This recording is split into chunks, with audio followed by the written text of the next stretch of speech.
Welcome everyone to the February 2020 Tanho Monday Textual Study. I'm your host, Shirley Paulson of Early Christian Texts, and our presenter this evening is Dr. Hal Taussig. In this study, we'll be talking about many Jesuses. With more and more documents about Jesus discovered, Jesus seems quite different and quite attractive and meaningful in many texts. So the question is, does it help to think of different Jesuses, or can we think of one Jesus? Just a little gentle reminder that donations supporting the creation of these textual study archives are greatly appreciated. $5 to $10 per session would be enough to keep us going. You can find the donation link and the text we're studying tonight, as well as archived recordings on the Early Christian Text website by clicking the button on the homepage that says Tanho Monday Textual Studies. So, Hal, it's over to you. I can't wait to hear what you've got to say.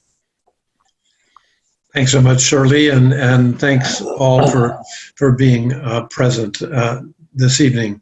I'm very interested in doing an evening that will be a little bit different in the focus than some of them that we've done in the past.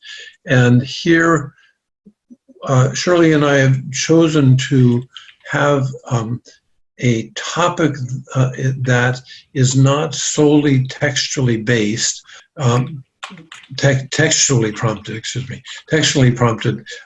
So textually, as Shirley said, there's a number of developments in the last 50 to 100 years of the discovery of many new early Christ-related texts.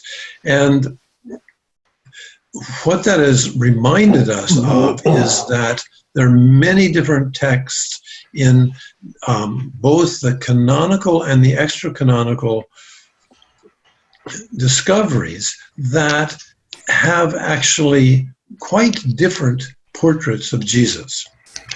And so I've chosen to prompt our study tonight with a question as to whether it makes more sense to talk about one or many Jesuses. I want to say, because this is a little bit different than just studying an ancient text, I want to say two things personally. One is that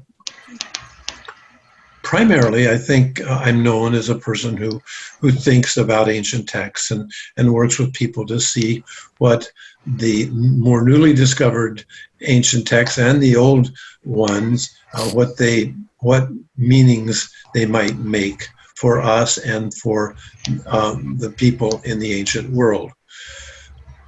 But I need to say also fairly clearly that I think of myself as a theologian. Many of my colleagues in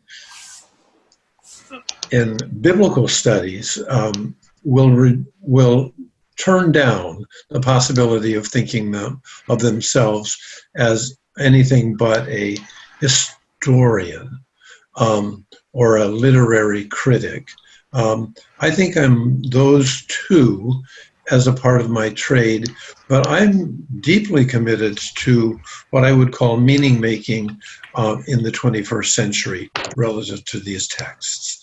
And so it's the provocative way that Shirley and I have decided to pose this question this evening points us towards meaning making in our time, and therefore almost certainly will ask theological questions.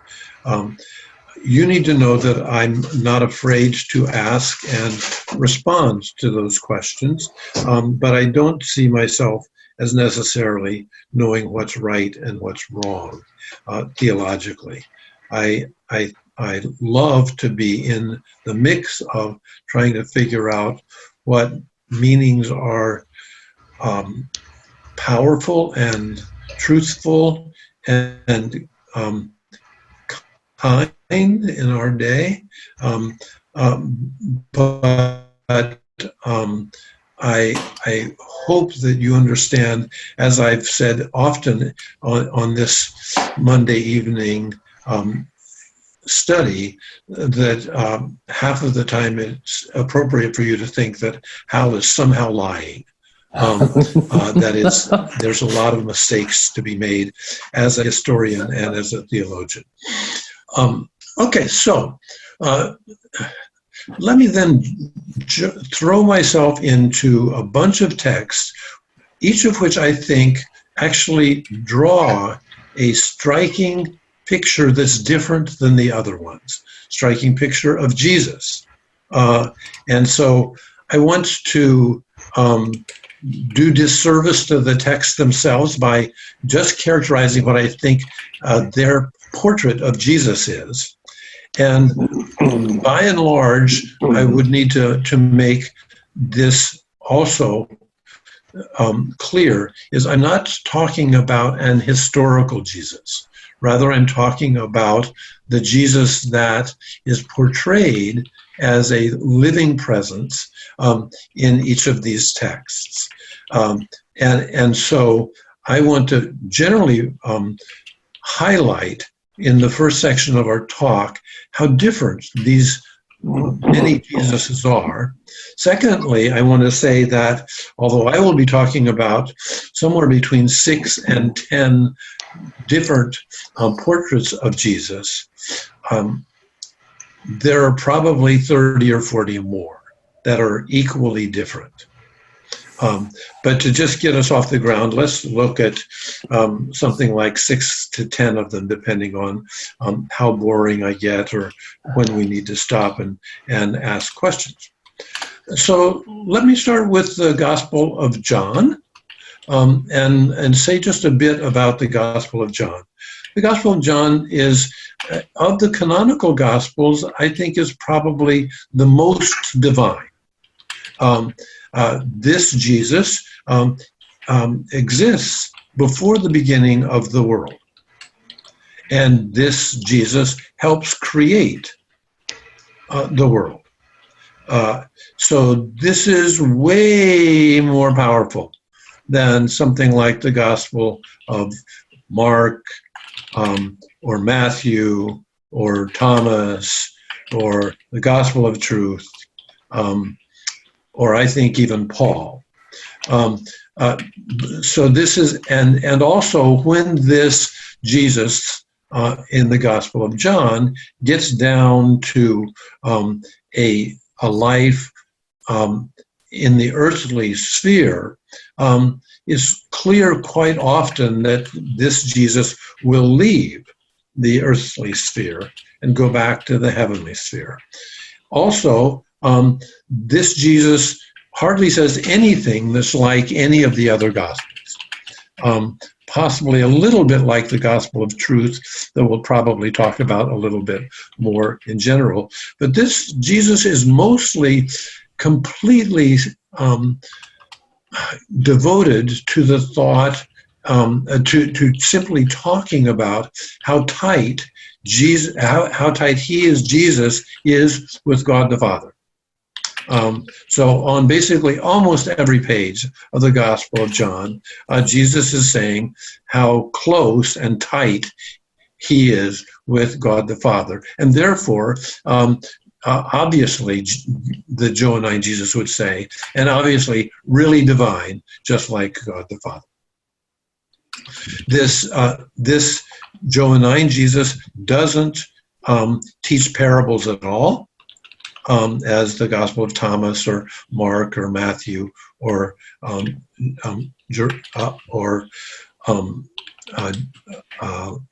Thomas. So that's quite, I want to say, that's a stunning Jesus that is really divine. I would want to say that this is not the Nicene Jesus, who is also really divine. The divinity of the Johannine Jesus is really powerful and really divine, more than almost any other first or second century text Jesus is, but is not the Orthodox Jesus. Oh, could I stop you for just 1 second and ask you, you're using the word Johannine, and I'm not sure everybody knows what the word means. Oh, Johannine means in John. Yeah. That in the Gospel of John. Thank you so much, Shirley, and my apologies. That's not kind. Okay, so then let's go on to the Gospel. One more interruption. So what's the Nicene? Oh, okay. So thank you. Now we're working together. The Nicene Jesus would be the Jesus described in the Nicene Creed, which was written in the 4th century by a group of bishops of the Christian church. And I don't think I can say the Nicene Creed, but I should maybe. I'm mostly a 1st and 2nd century person. Does that make sense? Does that? Do you need some more help or thought about the Nicene Creed? No, this is Joy, and that's fine. Thank you. Okay, thanks, Joy. So the Gospel of Mark is pretty different than the Gospel of John's Jesus. The Gospel of Mark's Jesus is not near as talkative, not near as divine, but somewhat divine. Some of scholarship in the mid to near late 20th century wanted to say that the Gospel of Mark was not divine.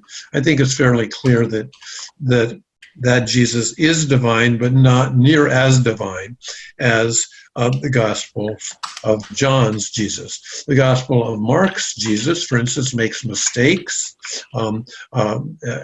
turns out to be somewhat of a bigot when dealing with the Syrophoenician woman. Not all of his miracles work. And then when Jesus is on the cross, Jesus only says one thing in Mark, and that is, my God, why have you abandoned me?" Similarly, in the Gospel of John, Jesus's resurrection is sort of underwhelming. And I follow what is called the shorter version of the Gospel of Mark, which is has the earlier manuscripts. But there, Jesus has been killed. Women come to the tomb to anoint his body. He's not there. There's a young man who says he's not there, and he's been raised, and he's in Galilee. And you're to go tell the disciples, the young man says, to meet Jesus, the resurrected Jesus, in Galilee. And then what happens in the very last part of John is the women that are told to go tell the disciples to meet Jesus in Galilee as the risen Jesus. Those women are afraid and run away and tell no one, and that's the end of the gospel. So in other words, in the Jesus in the Gospel of Mark never gets discovered as resurrected except by the young man and the women who tell no one else. So Jesus is a pretty good healer in the Gospel of Mark, but not near as good as John. Jesus is acknowledged in several kind of epiphany moments in the Gospel of Mark as being divine, but certainly Mark's Jesus there's no hint that Mark's Jesus was present before the beginning of the world or helped in the creation of the world as John's Jesus does. Let's go on to the Gospel of Thomas. Not in the canonical Gospels, as many of us know. The Gospel of Thomas is a striking Jesus, something like we don't have anywhere else. That's because all he does is talk. The Gospel of Thomas is 14 short chapters. 114 short chapters, in which it's Jesus said, and then a saying, Jesus said 114 times. About half of those sayings are in the Gospels of Matthew, Mark, or Luke. And about half of them, of those sayings of Jesus, are more or less completely new to most of people. And as many of you know, the Gospel of Thomas was discovered in 1945.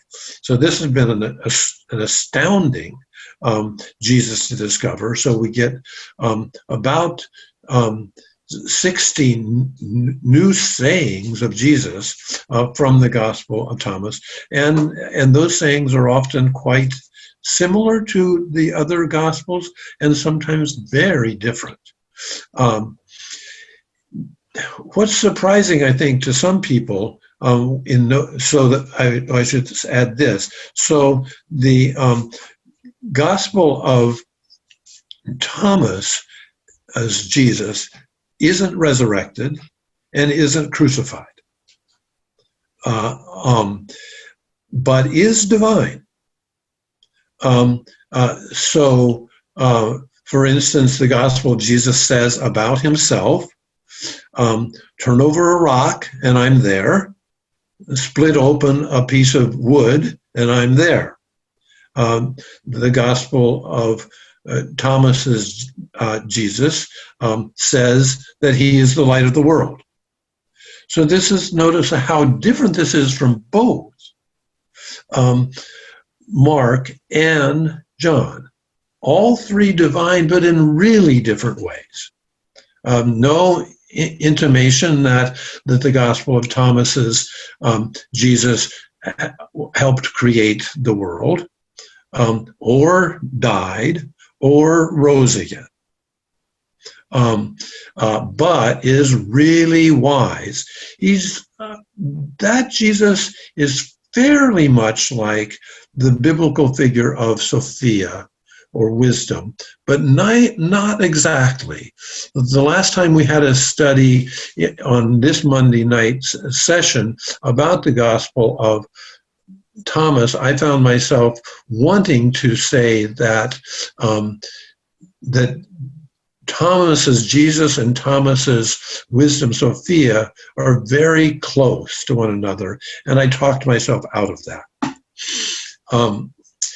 Okay, I've got some other Gospels to talk about that are different than these, but for a moment, I think we'll do a better job together if some of you talk back to me. I'd love protests, thoughts, or questions.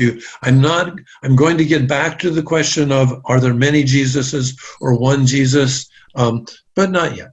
Let's just see what's cooking for you all. Hal, this is Hillary. Do you think it's that, I could see like three people who know me, but they know me in very different capacities because of our relationship, and they would, if they describe me differently. They'd have some things the same, but many things different because of the different depths in which I know them. Do you think it's that kind of different Jesuses? Well, again, I'm somewhat new to the question, Hillary, so I'm not sure myself, but I would ask back a question. What if one person said you were the president of Britain and about to become queen, and another person said you are a good mother, and another person said that they don't like you? Would those, I think, in other words, this is the measure of how different. Yeah. Saying, in other words, I would think if someone said those three things about you, I would say one of them is kind of wrong.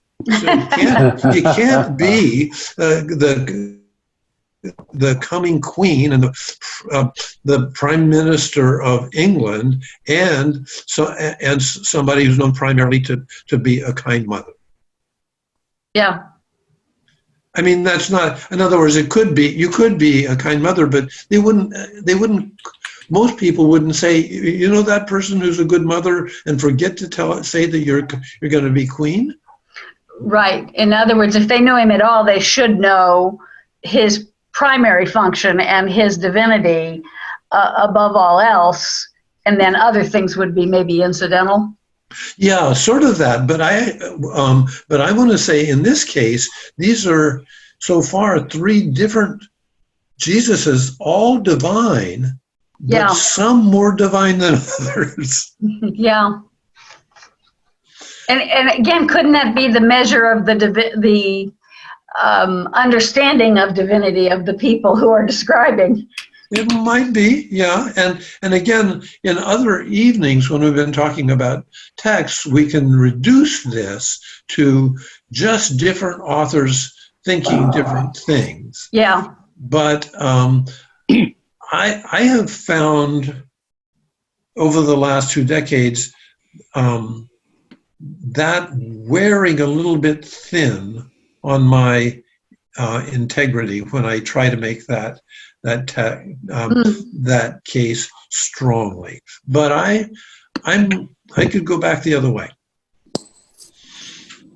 Other thoughts, protests, questions? Well, let me just throw out there too the question about the historicity about all this. Do you feel like there is so much of a diverse picture of Jesus's going on out there that they are contradictory even historically, or can they possibly, do they have any way of being related to the same person, or are they just evidence that they're different people we're talking about? Oh, thanks for asking that, because I meant to talk about that a little bit before. Okay. That's as usual. You're a really great colleague. So some of you know that I'm one of the founders of the Jesus Seminar, that the infamous Jesus Seminar that was known in the 1980s and 1990s as for our work of trying to decide what Jesus really said and what Jesus really did by looking for more than 10 years and 100 scholars looking at all of the texts and trying to decide which were historical and which were not. Well, I think we, did a mediocre job on that, maybe better than most people, but still kind of a mediocre job. I'm tired of propping up the Jesus Seminar myself. But I am really interested in the question, what about the historical Jesus? And well, again, let's just take the difference between John's cosmic creator and Thomas and Mark's healer and wise guy in those two gospels. It feels to me like it's really hard to get John in the same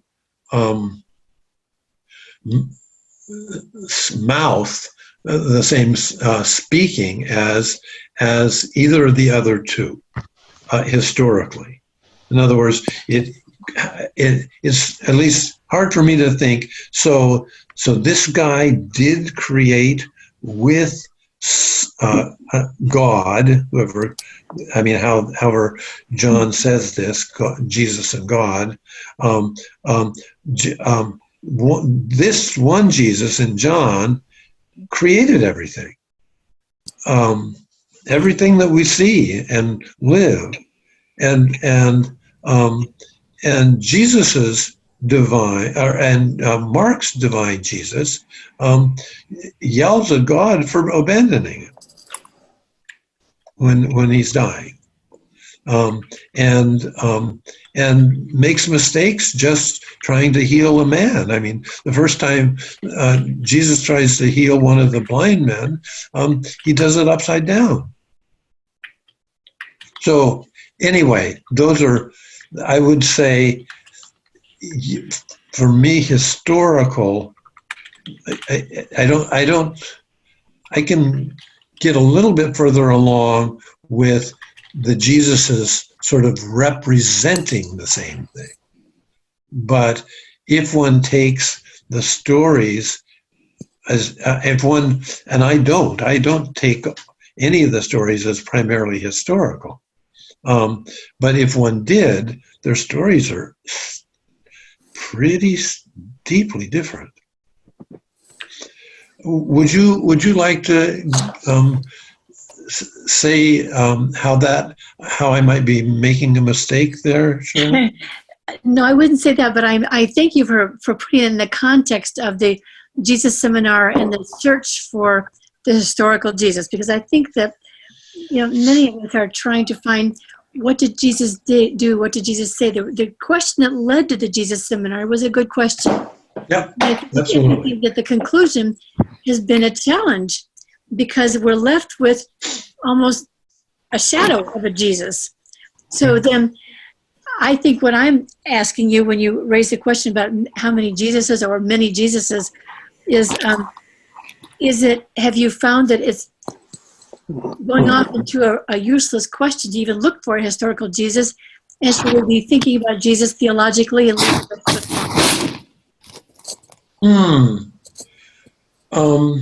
No, I think it's really helpful to ask the question as to who the historical Jesus was. Okay.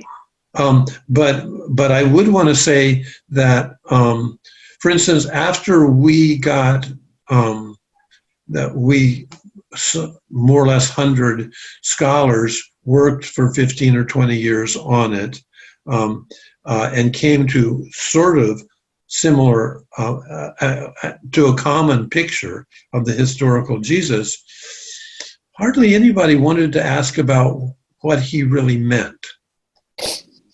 And I would say that I mean, I'm glad to have spent that 15 or 20 years on that work. And I think we were, maybe like 62% right on it. But the more I looked at the historical Jesus, the more I thought, he's just not good enough to matter to me in our day. I mean, because what we saw in all of these different texts was how a lot of meaning making had been put into the different texts, which I think are much more true than history. In other words, so I was a journalist for a while, and it didn't take me long to know that writing down really what happened didn't help me a long time with finding out what the meaning of life is. I think this is cool. I love the idea that we're looking for meaning. And in that way, I can even appreciate the fact that there are many meanings. I think perhaps the phrase many Jesuses is what leaves us wondering, are you talking historically or not? But when you add the word meaning, I think that gives us a broader way of dealing with the subject. But there's a really, that advances our conversation, I think, quite a bit, Shirley. And I would want to say that for me, meaning making in the 21st century, it's germane to ask whether Jesus can be meaningful in our day. Right, but there, by and large, one of my first questions is, which Jesus? And there, what I want to acknowledge is that a bunch of these Jesuses are, especially when one doesn't take them as historical, but meaning-making portraits in the ancient world. I think they are powerfully meaning-making and often different. I mean, I wish I would, in some of them, kind of go in the same direction in terms of what meanings they're making for the ancient world and for now. And some of them aren't, as far as I can tell. But again, because we haven't been allowed to ask these questions, by and large, in sort of Christian circles, I keep hoping somebody will say, that's ridiculous, how, about some of these things I'm saying. Well, at least I'm getting some laughs. Yes. I think, Let's see if there's some. Go ahead. I think that we look at the historical Jesus, and you're right, it's not much to go by, but it's important to look at the history behind each writing of the gospel. That, to me, when we look at the history behind it, the meaning makes a little bit more sense. Of course, I'm a little bit biased because I focus a lot on social justice.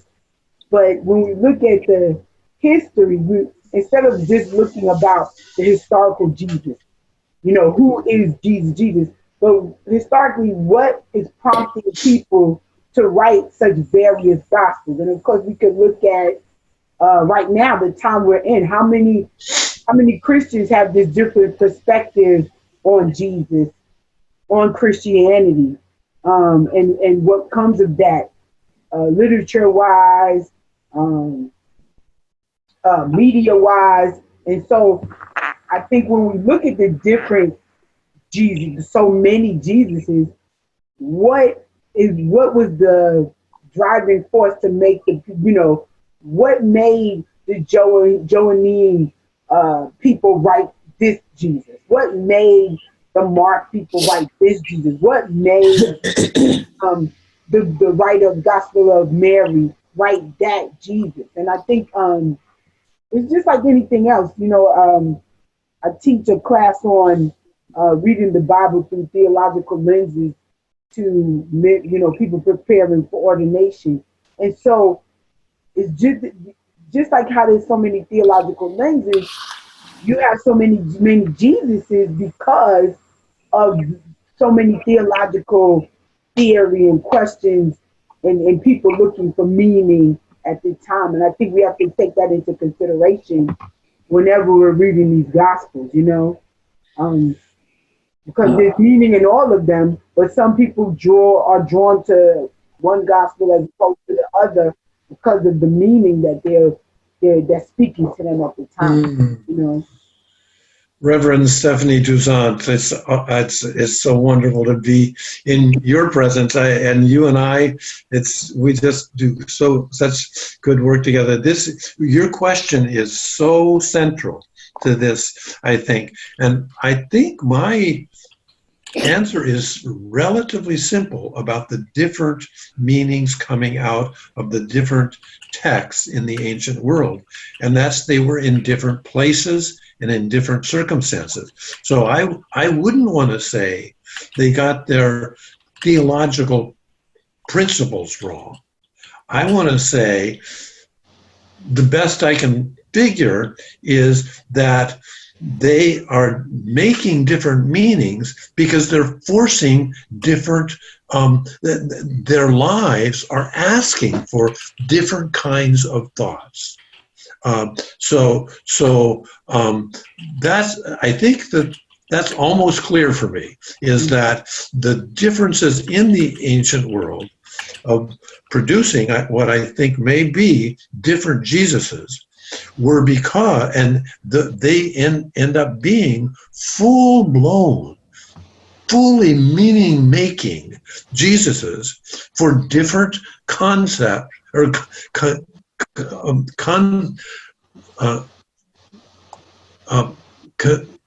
different kinds of places and different kinds of people. So, and I think well, I'm sorry. I think that's important because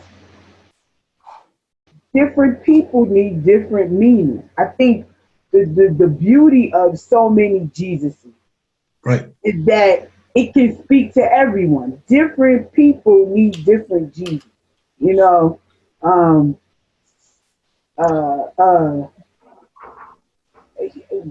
it's Black History Month, so when you look at the Jesus that enslaved Africans clung to, is important, right? And so that Johannine Jesus, that John Jesus, was important to them because he was suffering with it. He was fully divine and fully human.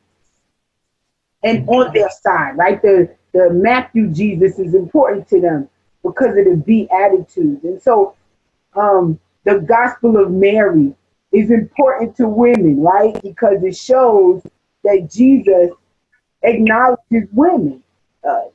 Same thing with the Jesus in the Gospel of Luke to a point. So I think the beauty of it is that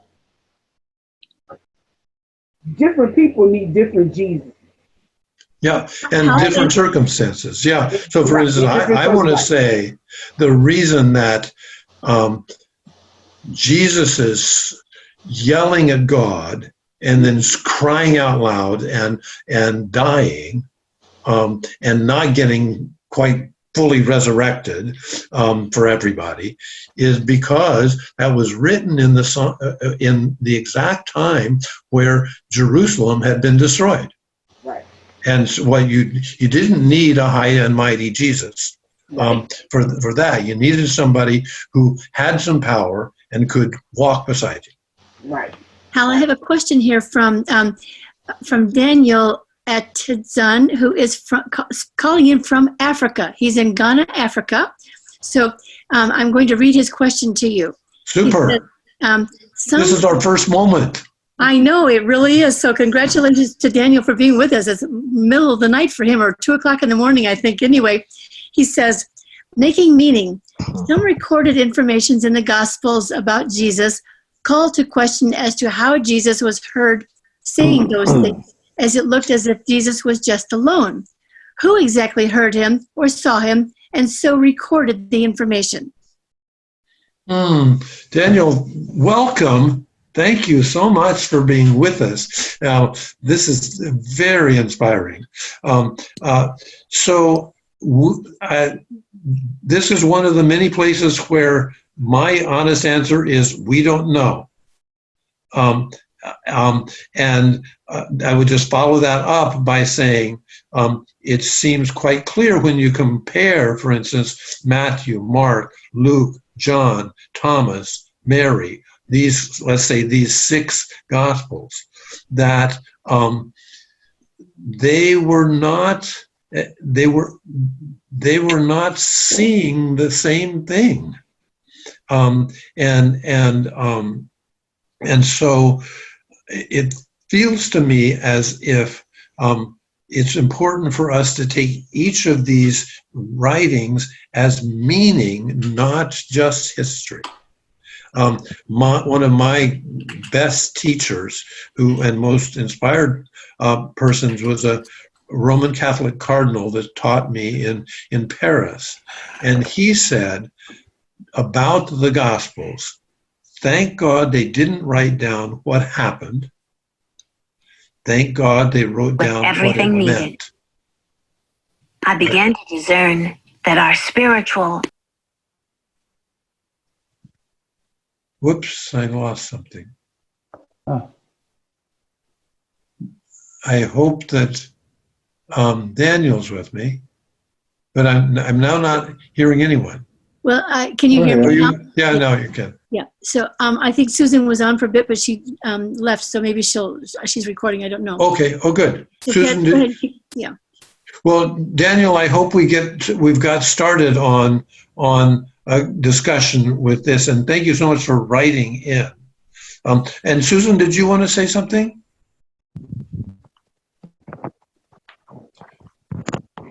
I think not. I think Okay, let me then go on to a couple more texts that we could talk about where I think they're fairly different Jesuses. I would go on to the Gospel of Mary. The Gospel of Mary was discovered in the late 1890s, and the Gospel of Mary isn't a complete book, but has been a very surprising book by what it tells us. And Jesus is there too, but this is a Jesus that is not the hero of the story. Mary Magdalene is the hero of the story. There is a Jesus who is somewhat divine, and this Jesus, in the part of the Gospel of Mary that we find still in existence, this Jesus is about ready to go to God at the end of his life. We don't know exactly the circumstances of the end of his life, except that he has been killed, and he comes to his disciples after he's been killed, and to say goodbye. And there, the main thing he wants to say to the goodbye is that he wants to remind them what he represented. And let me read to you that real quickly. So when the Blessed One had said these things, he greeted them all, saying, "Peace be with you. Bear my peace within yourselves. Beware that no one lead you astray, saying, look over here or look over there, for the child of humanity is within you. Follow it. Those who seek it will find it. Go then and proclaim the good news of the realm. Do not lay down any rules beyond what I've determined for you, nor give a law like the lawgiver, lest you be confined by it." And then Jesus leaves for good. And then the disciples start crying, and they say, first of all, they're missing him because he's now gone for good, and probably to God. And there they say, if people killed him, what will they do to us? And then Mary, probably Mary Magdalene, who seems to be the head of the disciples, says, wait a minute. Don't you remember what he just said? And what we're to do is to bring good news to the world. So that's all we have of Jesus, basically, or most of what we have in Jesus in the Gospel of Mary. Mary goes on to then tell the disciples more of what Jesus had told her, because he had told her some things that he didn't tell anyone else. And then some of the disciples start criticizing Mary because they don't like what Jesus said to her alone. And they think, why would he tell a woman something that he didn't tell us? So this Jesus is in some ways the key teacher, but the story itself focuses on Mary. And Jesus here seems to be, I would want to say, sort of divine, because he's going to God after he's been dead. and he has given the good news in his teachings. So he seems to be primarily a teacher. There's no evidence that he heals. It looks like he was killed. It doesn't say how. One might assume that this is a referral to the crucifixion. So that seems to me to be, again, a fairly different picture than we've got in Mark, John, or Thomas. Another Jesus that I think is important is, I guess I would call this the Jesus of Paul. I asked you if you wanted to read something, that you read the gospel or the letter to Romans. One of the striking things about really all of Paul's teachings is that Paul doesn't care really at all about anything Jesus said. Maybe one thing. But basically what is important for Paul is that Jesus died and rose again. In other words, we really don't have any sayings, any teachings of Jesus. The only full saying, or the only full quote from Jesus is what you're to do when you have a meal together, and what you're to say. But overall, in the 7 letters of Paul doesn't seem to think that Jesus has teachings to teach.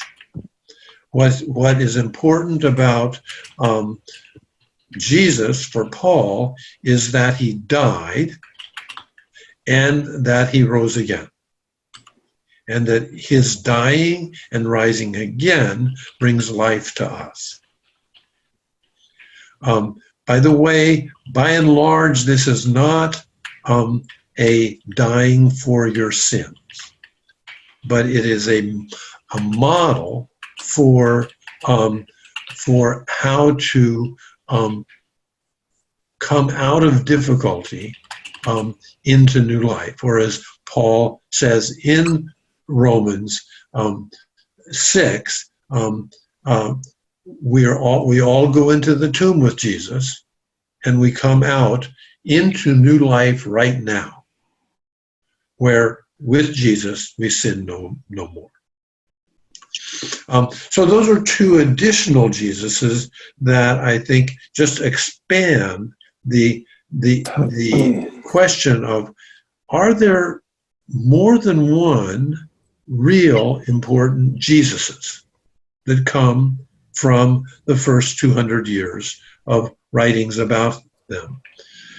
Here, I guess I would want to say it's a very helpful way for me to think about it. It allows me to take seriously each of them. One of the things that happens, I think, in looking at the diverse Jesuses, whether it's inside the canon or inside and outside the canon, it feels like, so if you really want to take Matthew's Jesus seriously, and then you have to put Matthew's Jesus and John's Jesus together, you lose part of one of them and part of the other. If you really want to make them the same person, to make them cohere as a person, for me, it is almost impossible, and keep all of that. So one of the things I like about saying there are many Jesuses is that you can honor each of the Jesuses. I'm not sure that you can keep all of them, frankly. Especially as Stephanie and I were saying, I don't know whether, I don't want to put words in your mouth, Stephanie, but it feels to me as if the possibility of taking many Jesuses from the ancient writings seriously, it's better to honor the integrity of each of them rather than split the difference of all of them. And if you look at, for instance, if you look at the Nicene Creed, one of the things that the Nicene Creed is skip all of Jesus's teachings. There are no teachings of Jesus in the Nicene Creed.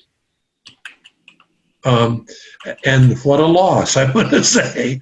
And this is, so, I mean, we know the story of Nicaea, and that is that the emperor put them all under house arrest, all of these bishops, and said, come out. You're going to get to come out when you agree on what's the important teachings, or what's the important thing about Jesus.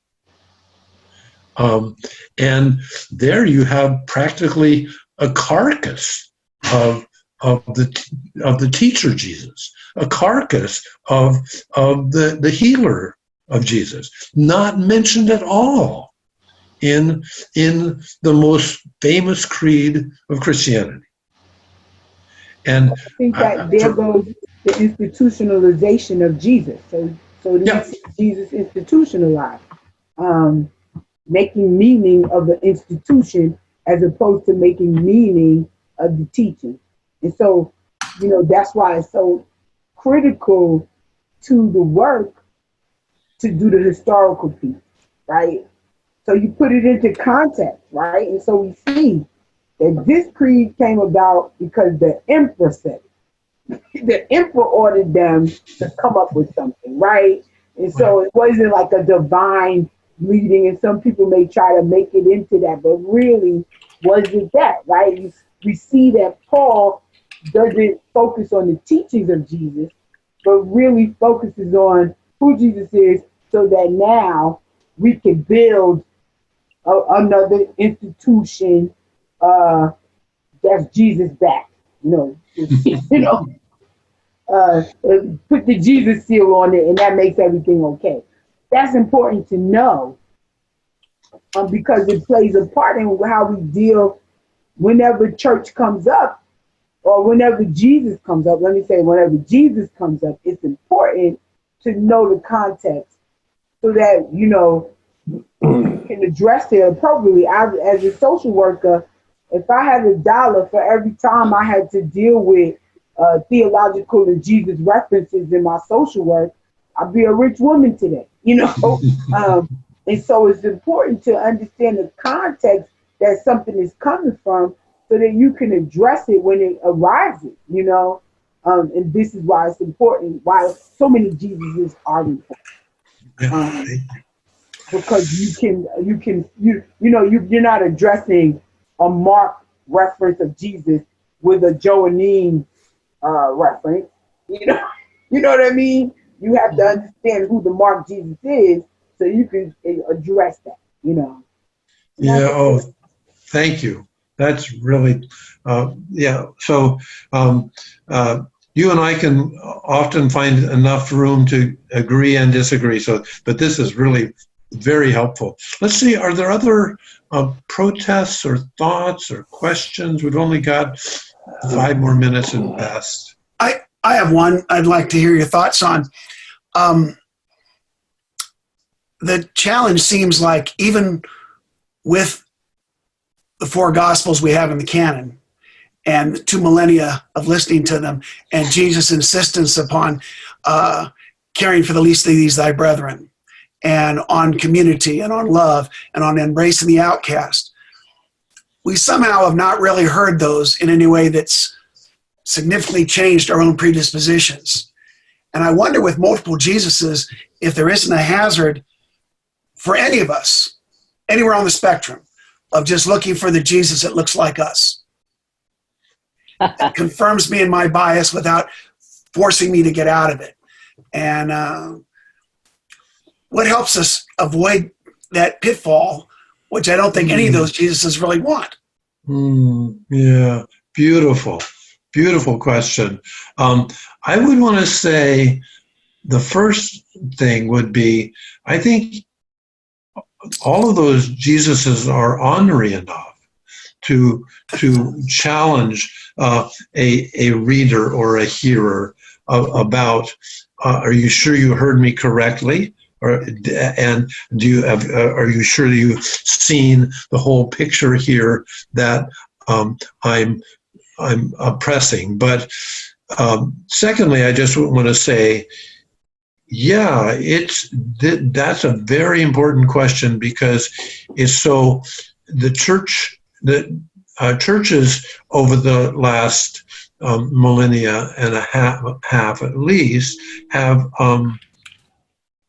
done such a good job of choosing the easy Jesus and the easy Jesus's way out. So I certainly don't want to say that what you're wondering about doesn't happen. Yeah, so I think we need to hear that, and I would say, what are our other options?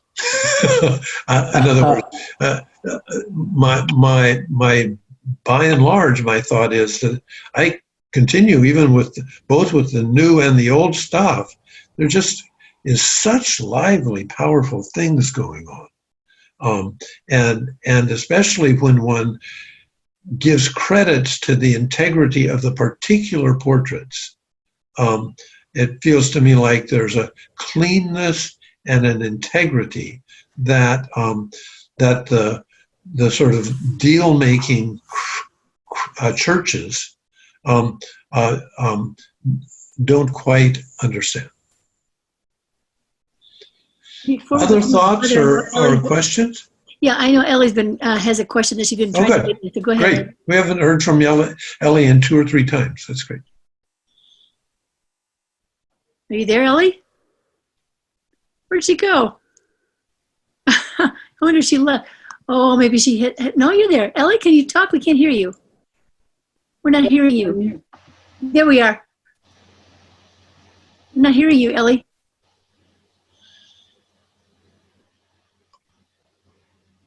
Oh my goodness, I see your mouth going, but can't hear you. Well, doggone it. Okay, well, she says she wants to talk about, okay, she says, let's give up. Doggone it. She's texting that in. Is she writing something in? Yeah, she said, I'll chime in on the leadership thing if I can. And then she's been trying to get it, but now she's saying, let's give up. So that's too bad. I'm sorry. I'm sure she's got something interesting to say. Oh. Yeah. Okay. Anyone else?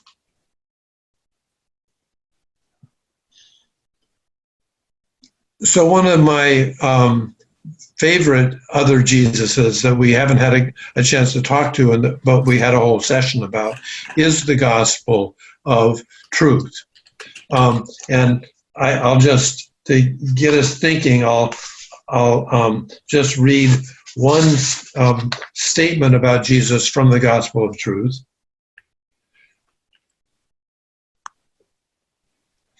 He was nailed to a tree and published as Father's edict on the cross. He was nailed to a tree and became the fruit of the Father's knowledge. That fruit did not cause destruction when it was eaten, but it caused those who ate it to come into being and find contentment within its discovery. So here is a picture of Jesus who does die, but whose death on the cross ends up being a sweetness that one eats. So we don't have enough time to say all about Jesus in the gospel of, oh no, I can do one more thing. I can read the other thing from the gospel of truth, where Jesus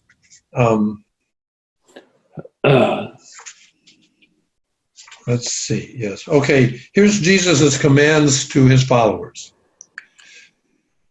Speak of the day from which has come,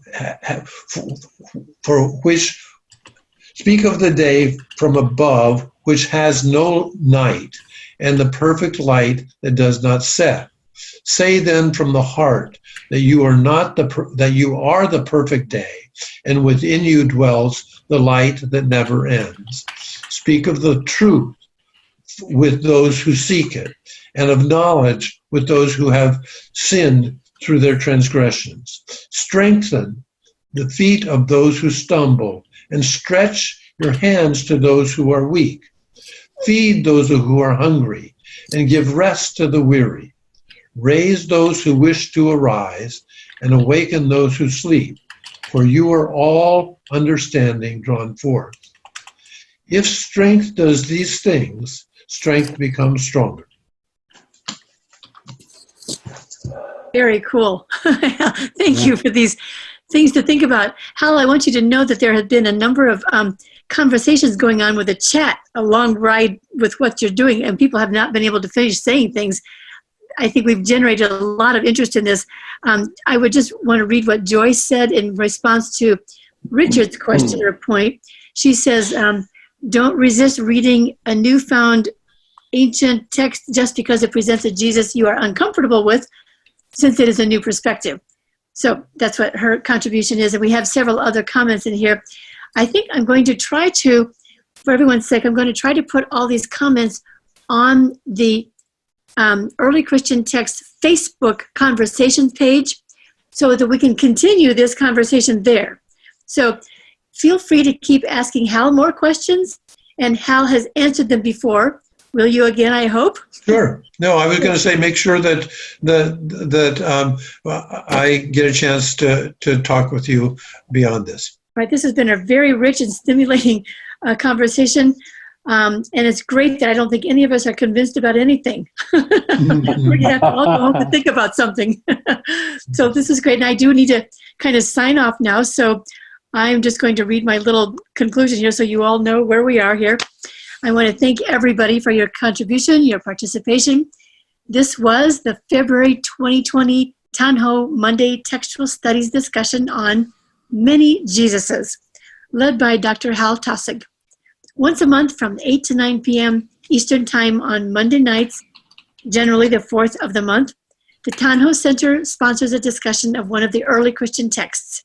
Each session is led by a trained scholar who shares a well-framed overview of a particular text and allows discussion participants time to share their insights as well.